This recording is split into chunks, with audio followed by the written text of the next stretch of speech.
Hello friends, welcome to home food Tamil.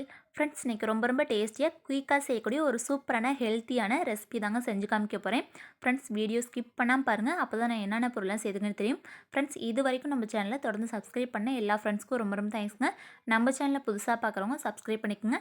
வீட்டில் வேர்க்கடலை இருந்தால் கண்டிப்பாக இந்த ரெசிபியை செஞ்சு சாப்பிட்டு பாருங்கள். டேஸ்ட்டு வேறு லெவலில் சூப்பராக இருக்குங்க. இப்போ இந்த ரெசிபி பண்ணுறதுக்கு தேவையான அளவுக்கு வேர்க்கடலை எடுத்துக்கலாங்க. இந்த வேர்க்கடலை பார்த்திங்கன்னா மொதல் நாள் அந்த வேர்க்கடலையை அறுவடை பண்ணதுமே அடுத்த நாள் வேக வைக்கிற மாதிரி அந்த பச்சைத்தன்மை அப்படியே இருக்குங்க.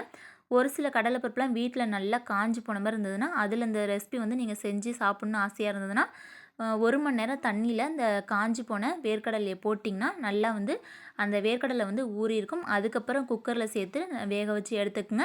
இது பச்சை வேர்க்கடலை இப்போ நல்லா ஒரு 2லேருந்து 3 தடவை கழுவிட்டு குக்கரில் சேர்த்துக்கலாங்க. நீங்கள் பருப்பாக சேர்க்குற மாதிரி இருந்தால் குக்கரில் 3 விசில் வச்சு எடுத்திங்கன்னா அந்த பருப்பு நல்லா வெந்திருக்கும். இந்தமாரி தோலோடு போட்டு வேக வச்சுன்னா ஒரு 5லேருந்து 6 விசில் வச்சு எடுத்துக்குங்க. அப்போ தான் அந்த பருப்பு கரெக்டான பக்குவத்தில் நல்லா வெந்து வந்துருக்குங்க. இப்போ எப்போதுமே இந்த வேர்க்கடலை வேக வைக்கும்போது தண்ணி ரொம்ப அதிகமாக சேர்க்க வேணாம். தண்ணி ஊற்ற அந்த வேர்க்கடலை நல்லா மேலே மிதந்து வரும். அதனால் தேவையான அளவுக்கு தண்ணி ஊற்றிட்டு கல்லுப்பு சேர்த்துக்குங்க. அப்போ தான் அந்த வேர்க்கடலையில் அந்த உப்பு சுவை கரெக்டாக தெரியும். கொஞ்சம் கம்மியாக இருந்தாலும் பரவாயில்ல, ஆனால் கல்லுப்பு சேர்த்துக்குங்க. அதில் இருக்க அழுக்கு எல்லாமே அந்த தோலில் அழுக்குலாம் இருக்கும் பாருங்க, அதெல்லாம் ரிமூவ் ஆயிரும். அந்த உப்போட சுவையும் பார்த்திங்கன்னா கரெக்டாக தெரியும். இப்போ குக்கர் மூடி போட்டு மூடிட்டு ஒரு 5லேருந்து 6 விசில் வச்சு எடுத்ததுக்கப்புறம் குக்கர் விசில் கம்ப்ளீட்டாக அடங்கினதும் அதுக்கப்புறம் இந்த வேர்க்கடலையை இந்தமாரி உரிச்சு எடுத்துக்கலாங்க. நான் நிறைய வேர்க்கடலை வேக வச்சு எடுத்துருந்தேன். ஆனால் இந்த ரெசிபி பண்ணுறதுக்கு கொஞ்சம் கம்மியான அளவு போதும். அதனால் அதுக்கு தேவையான பருப்பு மட்டும் உரிச்சு எடுத்துக்கிட்டேங்க. இப்போ ஒரு பேனில் 3 ஸ்பூன் அளவுக்கு எண்ணெய் சேர்த்துட்டு எண்ணெய் நல்லா காஞ்சதும் கடுகு, உளுத்தம்பருப்பு, கடலைப்பருப்பு சேர்த்துக்கலாங்க. இந்த கடுகு, கடலைப்பருப்புலாம் கொஞ்சம் கலர் மாதிரி வந்ததும் 2 கொத்தளவு கருவேப்பிலை சேர்த்துக்கலாங்க. காரத்துக்கு ஏற்ற மாதிரி பச்சை மிளகாய் சேர்க்க விருப்பம்னா வரமிளகாய் கூட சேர்த்துக்கலாங்க. நான் ஒரு 2 பச்சை மிளகாய் சேர்த்துருக்கேன்.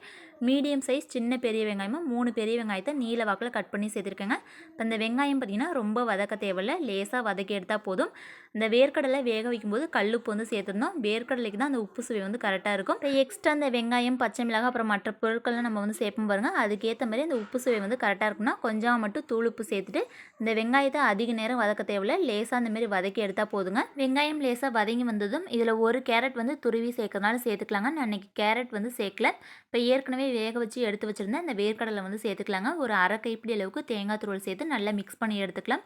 கொஞ்சம் கூட அந்த ஈரப்பதம் இல்லாத அளவுக்கு நல்லா மிக்ஸ் பண்ணி எடுத்துக்கலாங்க.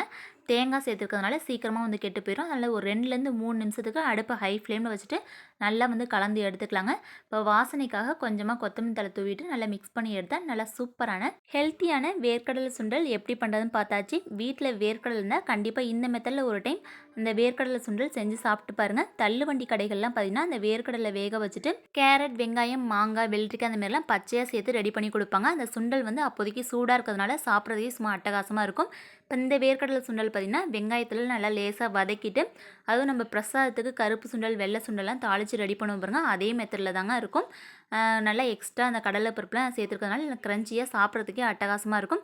குழந்தைங்களுக்கு ஸ்நாக்ஸ் பாக்ஸில் நீங்கள் இந்த வேர்க்கடலை சுண்டல் செஞ்சு கொடுத்தீங்கன்னா கொஞ்சம் கூட வேஸ்ட் பண்ணாமல் சாப்பிட்டு வருவாங்க.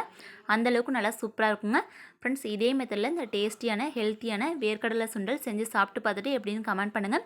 இந்த வீடியோ கண்டிப்பாக உங்கள் எல்லாருக்கும் ரொம்ப யூஸ்ஃபுல்லாக இருக்கும்னு நினைக்கிறேன். வீடியோ பிடிச்சிருந்தா நம்ம சேனலில் புதுசாக பார்க்குறவங்க சப்ஸ்கிரைப் பண்ணிக்கோங்க. உங்கள் ஃப்ரெண்ட்ஸ் எல்லாருக்கும் நிறைய பேர் ஷேர் பண்ணுங்கள். உங்கள் எல்லாருக்குமே ரொம்ப யூஸ்ஃபுல்லாக இருக்கும். Okay friends, thank you so much.